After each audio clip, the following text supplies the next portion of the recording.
Gloria Álvarez es una guatemalteca que se ha convertido en un personaje muy interesante en América Latina, más allá de Guatemala. Precisamente viene de varios países latinoamericanos y sigue una gira en una perspectiva de considerar la problemática de derechos humanos fundamental en América Latina y con una visión muy crítica precisamente frente al caso venezolano. Por eso decíamos que hoy teníamos al defensor del pueblo en Venezuela, que tiene su visión, ustedes la escucharon, y hicimos las preguntas necesarias. También tenemos hoy a Gloria Álvarez, pero veamos parte de lo que eso ha sido su actividad en Guatemala y muy reconocida a nivel internacional, sobre todo a nivel de Iberoamérica. Es que desmantelemos el populismo a través de la tecnología, y les voy a explicar por qué.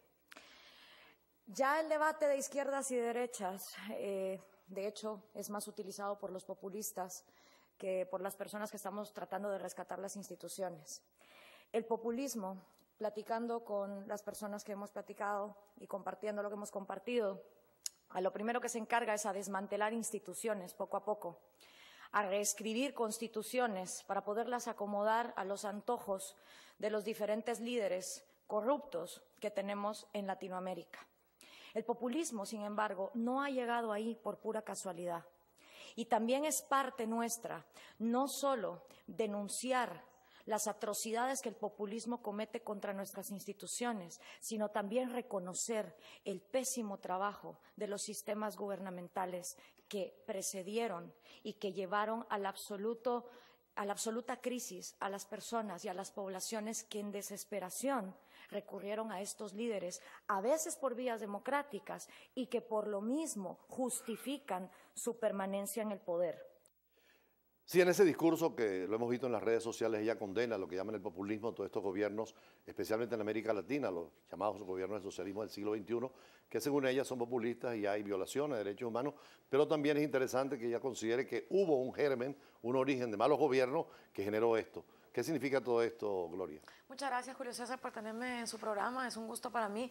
Bueno, esto significa que definitivamente hemos tenido un pésimo mercantilismo estatal de privilegios económicos, de monopolios para algunos, proteccionismos, de aranceles, de cosas que impiden que el ciudadano común, el consumidor, que siempre el que más se ve afectado, se vea siempre marginado, se vea siempre excluido de un sistema económico que durante los gobiernos de derecha, los llamados neoliberales de los años 90, no pudieron rescatar esa situación, pero tampoco lo está logrando el populismo del siglo XXI, donde estamos viendo cómo estas personas llegaron a las mismas élites con los mismos problemas que anteriormente atacaban de los gobiernos de derecha. Entonces, mercantilismo estatal de izquierdas, de derecha, donde el consumidor y la persona de clase más necesitada, digamos, siempre se ve marginada. En el caso cubano, que se catalogaría precisamente de la izquierda, ¿no le parece que está buscando más bien un camino de centro ahora? Bueno, es muy conveniente y eso siempre pasa cuando se muere el líder. Pasó con Stalin, cuando murió, la Unión Soviética tomó su tiempo para reabrirse. Se muere Mao, China toma sus décadas para abrirse. Morirá Castro y Cuba tomará sus décadas. Lo triste es las décadas que se pierden, las vidas que se pierden, la cantidad de represión que hay, que es completamente innecesaria para que de todos modos el país se abra. Entonces habría violación de derechos humanos tanto de estos gobiernos de derecha que generaron esta izquierda nueva en América Latina como con estos gobiernos de izquierda. Absolutamente. Y no es que unos generen lo otro, es que la irresponsabilidad ciudadana del latinoamericano que no conoce su historia, que no se define ideológicamente, que no aprende de cuáles son realmente las causas y las consecuencias de un mercantilismo estatal, hacen que entonces sigamos pensando en supermanes mesiánicos que antes eran los dictadores militares y ahora son los líderes populistas. Y ese mesianismo en esos líderes que se quieren quedar en el poder eternamente es parte de esa mecánica populista. Pero ¿por qué ganan tantos votos y tanta gente los sigue? Bueno, hay muchos síntomas psicológicos dentro del ciudadano latinoamericano que lo llevan a confiar en cualquier cosa menos en sí mismo. Existe el machismo, existe el narcotráfico, la criminalidad, las pandillas, la violencia intrafamiliar, los golpes que hay dentro de la misma casa. Entonces tenemos generaciones de jóvenes que crecen desempoderados psicológicamente, personas que no se sienten dueñas de su propia vida y que cualquiera que venga a darles un discurso, ellos se lo van a creer. O sea, la psicología que está teniendo al latinoamericano preso de sus propios miedos hacen que confíe más en un Superman o en estos líderes que en sí mismo para salir adelante. ¿Y cuál es tu labor en América Latina entonces con esta experiencia que tienes? Bueno, yo estoy haciendo una conferencia que se llama República versus Populismo para que hablemos más de institucionalidad y equilibrio de poder y meritocracia versus el populismo populismo que ocasionan estos líderes mesiánicos, y mi objetivo es que los jóvenes se cuestionen, que lean de todo, de todas las corrientes ¿Cómo quedan los ideológicas. derechos humanos en todo esto? Bueno, los derechos humanos más fundamentales son el derecho a la vida, que es un derecho absoluto, el derecho a la propiedad privada, que tiene todo el mundo que trabaja para tener lo suyo,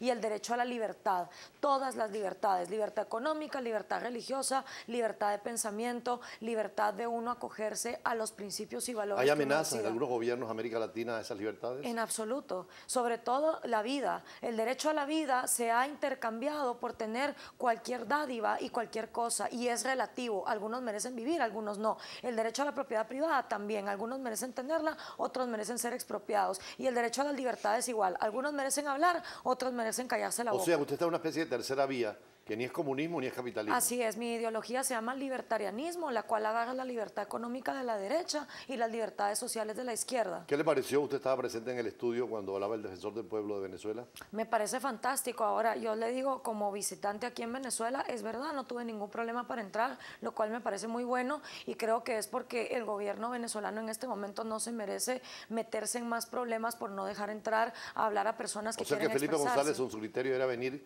como diario venía cualquier gente, a conocer lo que pasa dentro en ese principio de injerencia en materia de derechos humanos. Absolutamente. Yo me pongo como primera que me encantaría ir a visitar a Leopoldo López si fuera posible, como le fue negado a otros expresidentes visitarlo. Bueno, es parte de este debate que se abre en América Latina, por eso quisimos tener también a Gloria Álvarez, quien la han entrevistado muchísimo en los medios de comunicación y se ha convertido en una alternativa política en América Latina. Ojalá que la veamos algún día en el Parlamento de Guatemala y en los foros internacionales. Así que muchísimas gracias.